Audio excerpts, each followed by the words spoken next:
The 2000s Premier League is often referred to as the GOAT era due to its intense competition, remarkable players, and unforgettable moments. Here's Ronaldo. Hunt gets tight to him.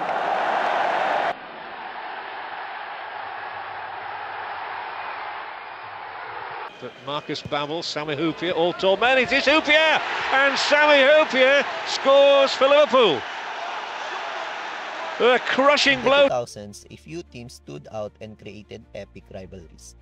Arsenal's invisible season in 2003 to 2004 was special as they went unbeaten, a first in Premier League history.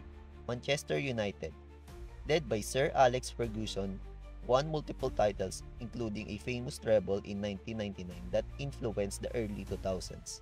Chelsea under Jose Mourinho became a powerhouse after the 2005 Premier League win. These teams made the league exciting and competitive. The 2000s brought in some of the world's best footballers. Thierry Henry, one of the era's biggest stars, was amazing for Arsenal. Cristiano Ronaldo and Wayne Rooney kicked off their legendary careers at Manchester United. Frank Lampard and John Terry made their mark at Chelsea. And then there were players like Steven Gerrard at Liverpool, Ryan Giggs and Paul Scholes at United, bringing style and skill to the pitch. The Premier League grew massively in the 2000s, becoming the most watched football league worldwide. Thanks to TV rights, big names like Mourinho, the league became a global spectacle. Fans all over the world turned in, not just for the football, but for the rivalries and drama that unfolded every season. Football in 2000s was fast, exciting, and full of talent.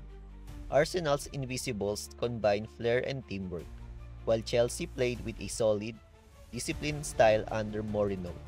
Manchester United, with Ronaldo and Rooney, delivered high-energy attacking football, making every match thrilling. The 2000s were packed with unforgettable moments.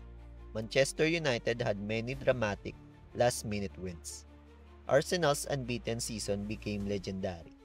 The 2005 Champions League final, where Liverpool made an incredible comeback against AC Milan, was a huge moment in the sport's history. In short, the 2000s Premier League is known as the GOAT era for its incredible teams, world-class players, and unforgettable moments that made it a global phenomenon.